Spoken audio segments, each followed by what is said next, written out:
hands again. Well, I have no difficulty doing it again. Thank you very much. Okay. Thank you. Please sit down.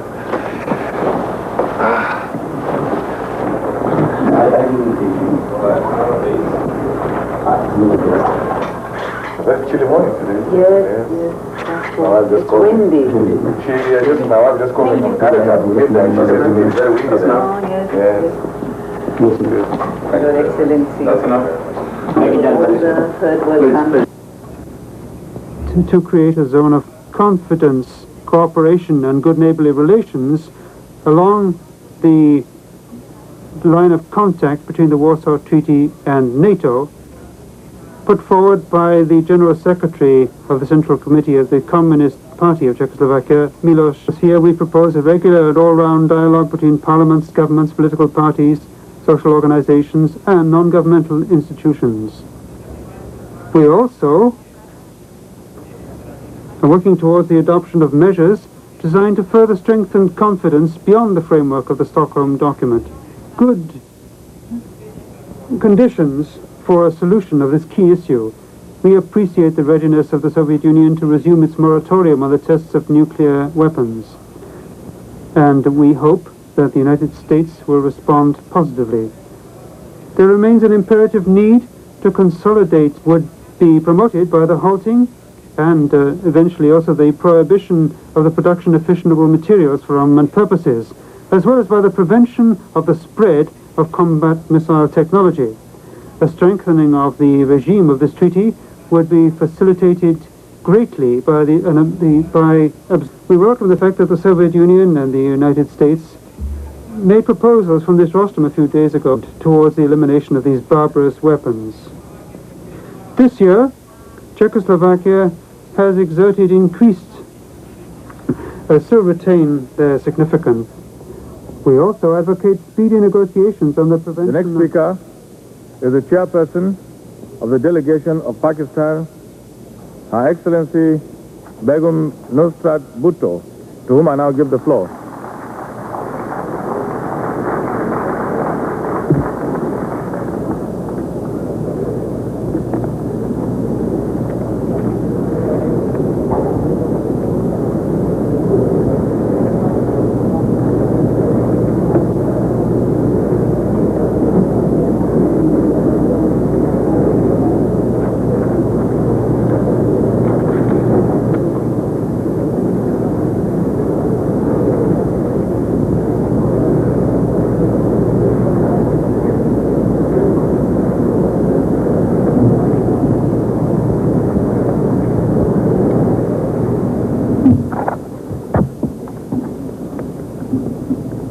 Mr. President, it gives me great pleasure to offer to you on behalf of the Pakistan delegation warm and sincere felicitations on your election as the President of the 44th session of the General Assembly.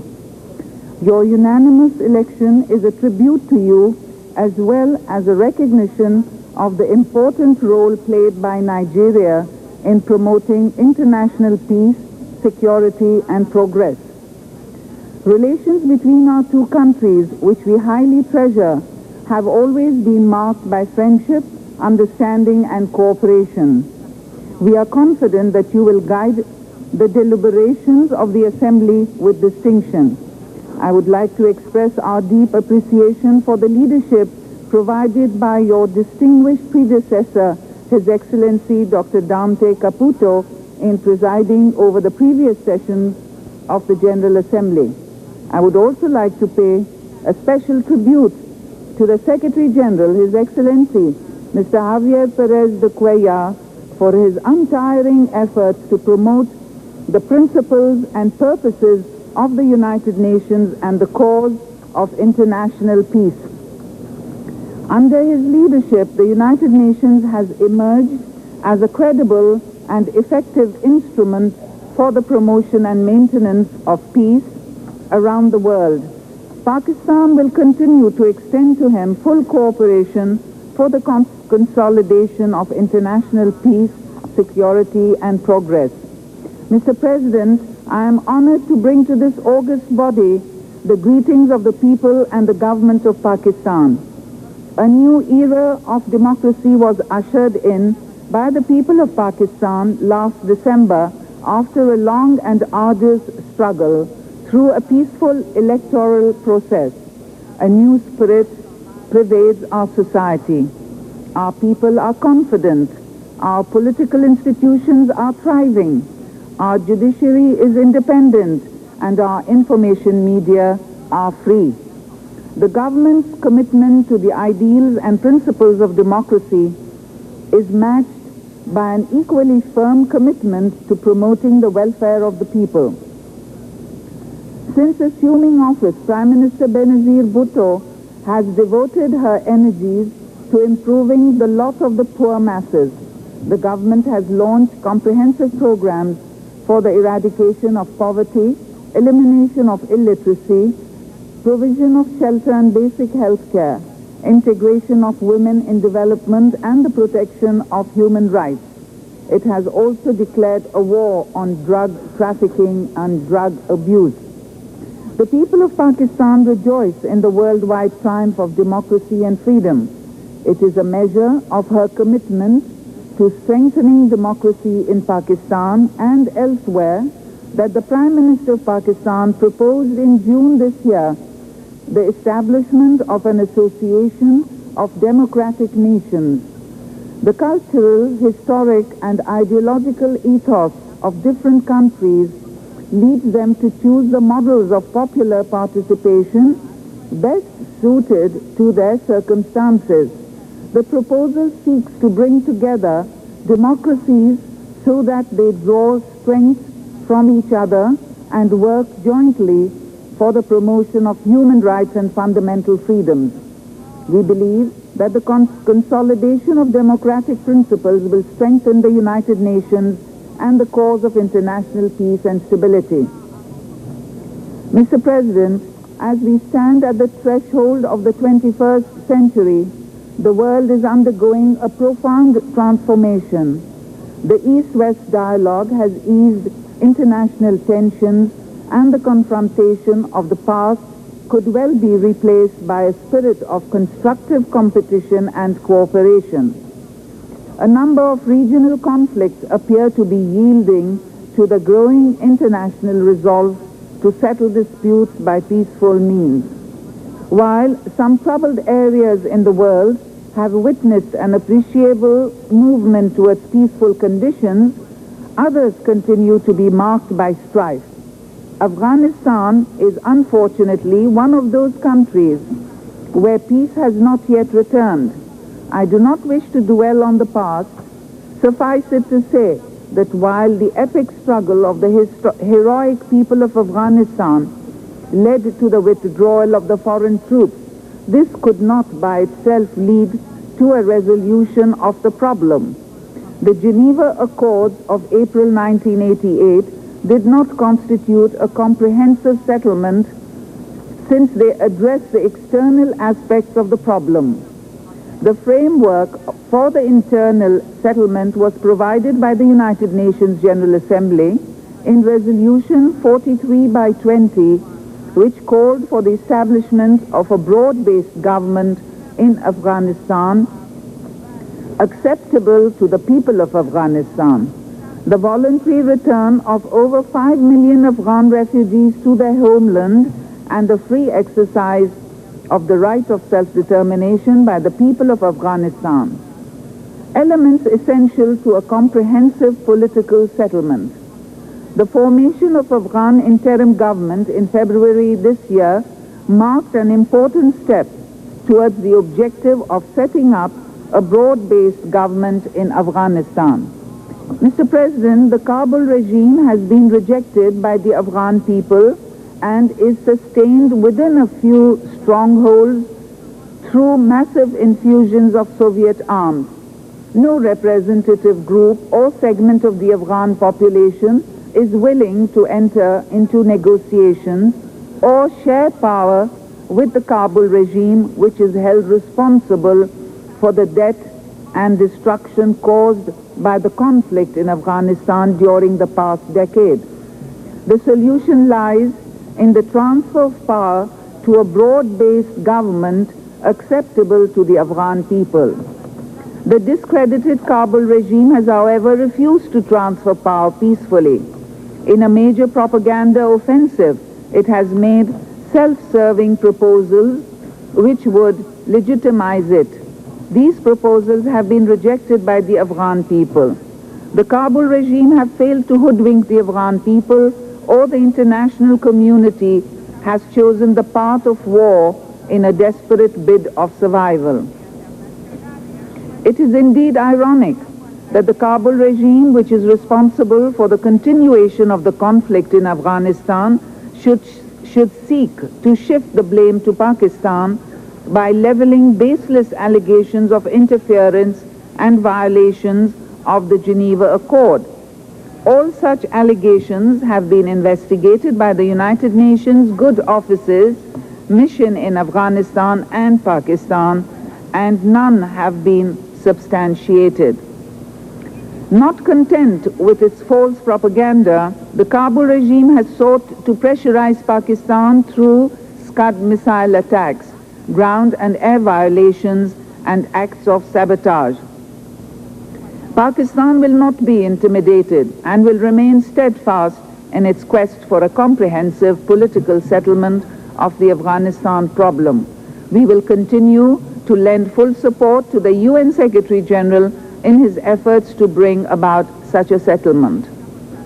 We are confident that this August Assembly will reiterate its call for a comprehensive settlement of the Afghanistan issue, including the establishment of a broad-based government in Kabul acceptable to the people of Afghanistan, voluntary return of the Afghan refugees to their homeland, and the free exercise of the right of self-determination by the Afghan people. In Kampuchea, as in Afghanistan, foreign military intervention resulted in the imposition of an illegal and unrepresentative regime. We are disappointed at the failure of the Paris Conference on Kampuchea. This failure was due primarily to the attempts by the regime in Kampuchea to legitimize the consequences of foreign military intervention.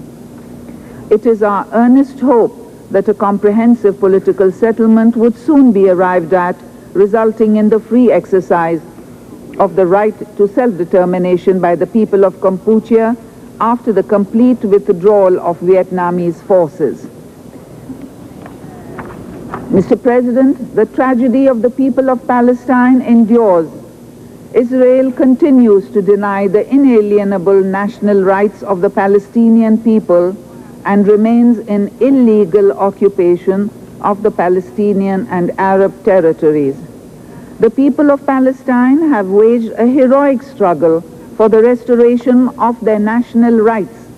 Unarmed Palestinian youth have stood firm in the face of the full might of the callous and brutal Israeli armed forces, which have resorted to murder, mass detentions, deportations, blowing up Palestinian homes, closing their educational institutions, and strangulating their economic life.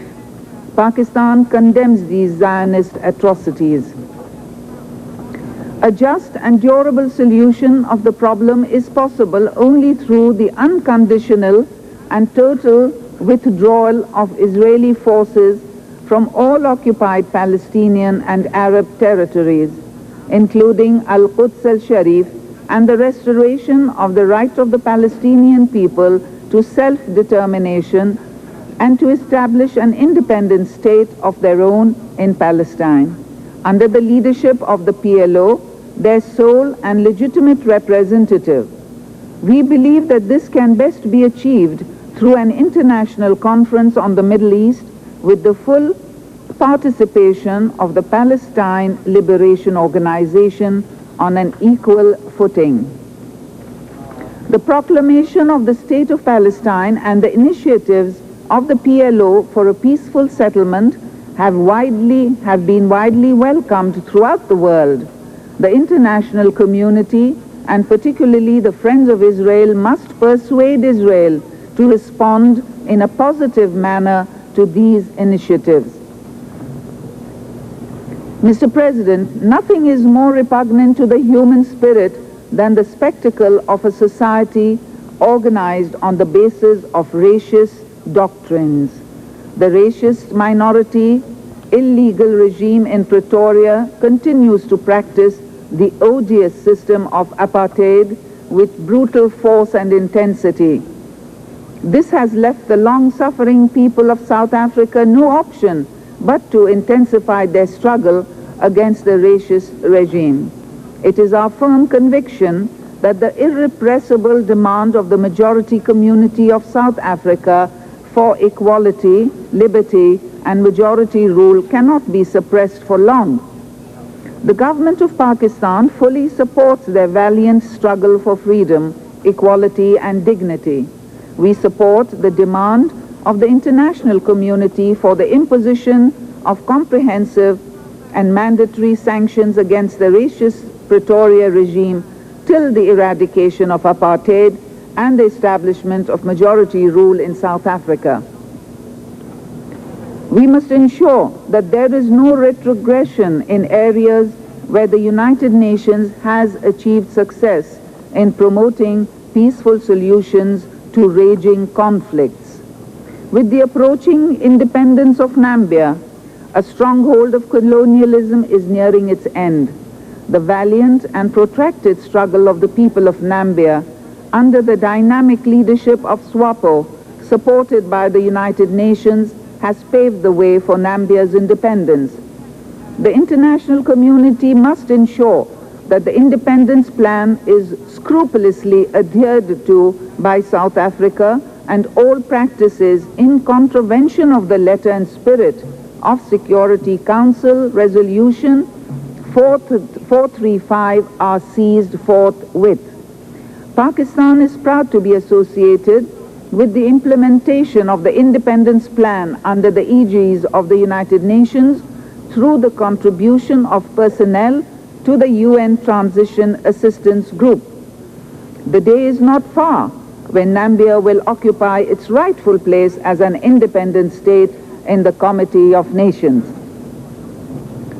Mr. President, we remain hopeful that the peace talks between Iran and Iraq under UN auspices for the implementation of Security Council Resolution 598 will lead to a just, comprehensive, and durable settlement, and the two countries will be able to devote their energies to the gigantic task of economic and social reconstruction. An area that deserves the urgent attention of the United Nations is the plight of minorities in many parts of the world, where they are denied their fundamental human rights and are treated as outcasts. Fair game for discriminatory treatment. The states whose citizens they are must provide them full protection. If the states concerned should fail to do so, or indeed should become the tormentors themselves, it is the duty of the international community to demonstrate effectively its concern for the hapless and unfortunate minorities. We are particularly concerned at this juncture over the travail of the Turkish Muslim minority in Bulgaria.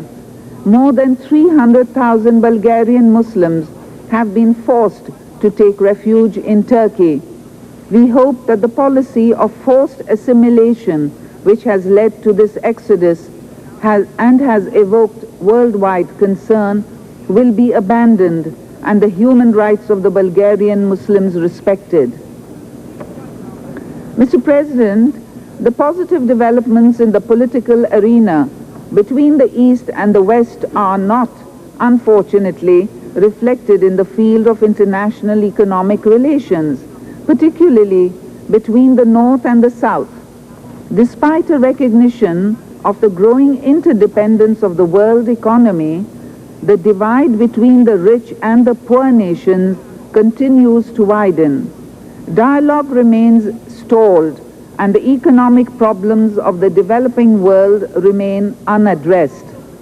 Many eminent leaders from developing countries have articulated from this podium their deepening concern over the continuing economic crisis in the Third World.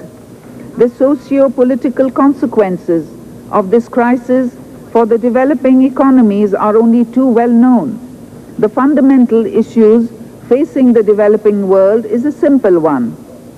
It is inability to foster socio-economic progress and welfare in an uncongenial external economic environment. The economic situation of many developing countries has deteriorated, and the number of the people living below the poverty line has increased. Reduced external assistance, debt servicing, low commodity prices, adverse terms of trade, and increased protectionism have resulted in massive reverse financial flows. The economies of a large number of developing countries have thus been drained. The North-South dialogue have floundered because of the negative attitude of the North. Major industrialized countries are impervious to our concerns. The Third World has at best a marginal role in international economic and financial decision-making. The external debt burden of the Third World countries reached the astronomical figure of US dollars 1.32 trillion in 1988. We believe that an equitable solution of the debt problem must be devised, which would allow reasonable economic growth and avoid disrupting political and social fabric of the debtor nations. Debt relief measures should apply to both official and commercial debts. Countries which have managed their external debts efficiently should not be penalized by being excluded from debt relief measures. Development assistance must also be enhanced. The protectionist policies of the developed countries support inefficient local industry, run contrary to the principle of comparative advantage, reduce world productivity, and act as a serious obstacle in the way of economic development of the developing countries. Tariff and non-tariff barriers against imports from the developing countries are erected by those very countries which advocate the merits of free market economies. It is time that they lead by example rather than by precept and dismantle these barriers. It is also our hope that the current multi-fiber agreement would not be extended any further after it expires in 1991. Mr. President, it is time to resume the dialogue. The special session devoted to international economic cooperation and the revitalization of economic growth and development of the developing countries, scheduled for 1990, would provide an opportunity for the adoption of concrete measures to redress the structural problems besetting international economic relations. Simultaneously, serious attention must be devoted to the elaboration of the international development strategy for the fourth UN development decade. Mr. President, the protection and preservation of the environment is indeed a shared objective. Pakistan, for its part, has consistently supported international efforts to this end. We, however, believe that the improvement of the environment is closely linked to the eradication of poverty. There is thus an inherent relationship between environmental improvement and economic development. It is equally important that the developed countries should provide the technology and the financial resources to the developing countries to fight environmental degradation while sustaining, if not accelerating, their economic growth. Furthermore, environment should not be the only subject on the North-South agenda. The entire range of economic issues must be discussed with a view to finding common solutions. Mr. President, Pakistan has always been in the forefront of efforts at promoting international peace and security, and removing the nuclear threat that hangs over humanity. We have therefore welcomed the commencement of talks between the United States and the Soviet Union on the reduction of their strategic nuclear weapons. It is our expectation that the talks would lead to substantial reduction of the nuclear arsenals of the two superpowers and ultimately to the total elimination of nuclear weapons. Pending the achievement of this ultimate objective, effective and legally binding international arrangements must be worked out to assure all non-nuclear weapon states against the use or threat of use of nuclear weapons. It is a matter of some regret that the conclusion of a comprehensive nuclear test ban treaty, which is an essential first step towards halting and reversing the nuclear arms race, has remained elusive. We would strongly urge the early adoption of such a treaty. Pakistan has consistently supported negotiations at the global level for progress towards general and complete disarmament. However, we recognize that the progress towards this goal is likely to be slow. Meanwhile, it is desirable for peace-loving countries to consider measures for disarmament at the regional level with a view to strengthening regional peace and stability. It cannot be denied that the sense of insecurity experienced by the smaller states usually emanates from within the region itself.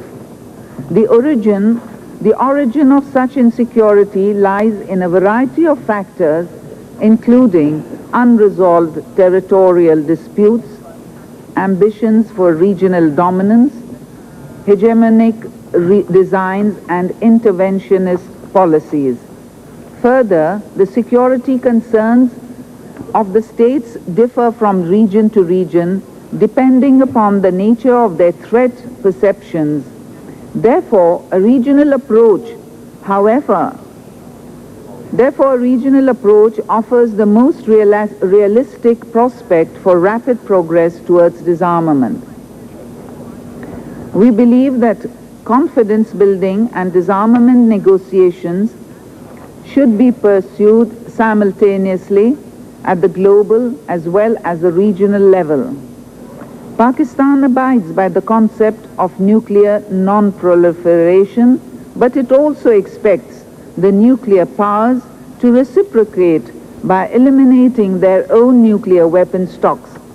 Nor should the concept of non-proliferation be used as a pretext to prevent developing countries from acquiring nuclear technology for peaceful purposes. Let me reiterate once again that Pakistan's nuclear program is devoted entirely to peaceful purposes. Our commitment to keeping our region free of nuclear weapons has led us to propose that, pending the adoption of a global treaty, regional or bilateral test ban agreements may be concluded. In the same spirit, Pakistan has made a number of proposals, including the establishing of a nuclear weapon-free zone in South Asia, which has been repeatedly endorsed by the General Assembly. We support all steps to prevent an arms race in outer space. We attach equal importance to the early conclusion of a convention prohibiting the development, production, stockpiling, and use of chemical weapons. Mr. President, negotiations for conventional disarmament at global and regional levels must also be pursued vigorously with a view to ensuring undiminished security of the states concerned at the lowest level of armaments and military expenditures. This objective has become all the more important because of the increasing sophistication and destructive power of conventional weapons. Naval disarmament has also acquired urgency in view of the rapid growth in the naval flotillas of some states, including the induction of nuclear-powered submarines. This trend is a cause of serious concern as it may lead to an arms race in this field at a qualitatively high level and scale. Mr. President, since its independence, Pakistan has steadfastly pursued the goal of improving the security environment in its neighborhood. Towards this end, we have made consistent efforts to develop good neighborly and cooperative relations with all our neighbors, including India, based on the principles of sovereign equality and non-interference in the internal affairs of other states. In the spirit of the Shimla Agreement, we will continue to seek a peaceful settlement of Jammu and Kashmir dispute in accordance with the relevant UN resolutions which recognize the right of the people of the state to decide their future. The agreement on non-attack on each other's nuclear facilities signed between India and Pakistan in December 1988 constitutes a significant confidence-building measure that would have a stabilizing effect on the security situation in South Asia.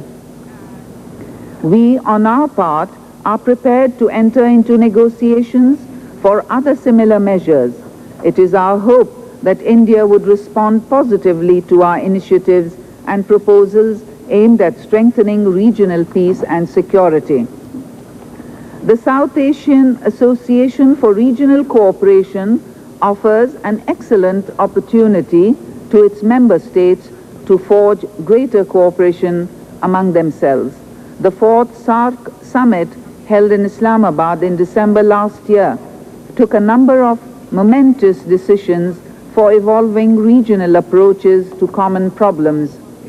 The designation of the year 1989 as the SAARC year for combating drug abuse and drug trafficking underscored the joint commitment of the South Asian countries to eliminate this scourge from our region. Mr. President, the role of the United Nations in the maintenance of international peace and stability is indispensable. We welcome the successful role played by the United Nations in resolving disputes and conflicts amongst its member states. The United Nations must also provide the platform for developing a partnership between the rich and the poor. Let us pledge to make this world body stronger so that it may address itself effectively to issues of universal concern. It is only through the recognition of the common destiny of mankind and a cooperation approach in resolving the problems facing us that we can hope to usher in a progressive world order based on peace, security, and justice. I thank you.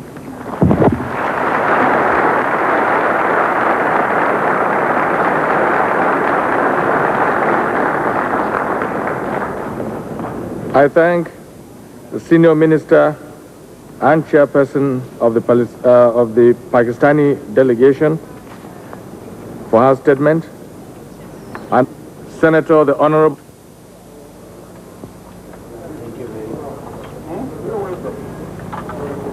My friends, when I was in Afghanistan last year, took good care of me. Yes, of course. My pleasure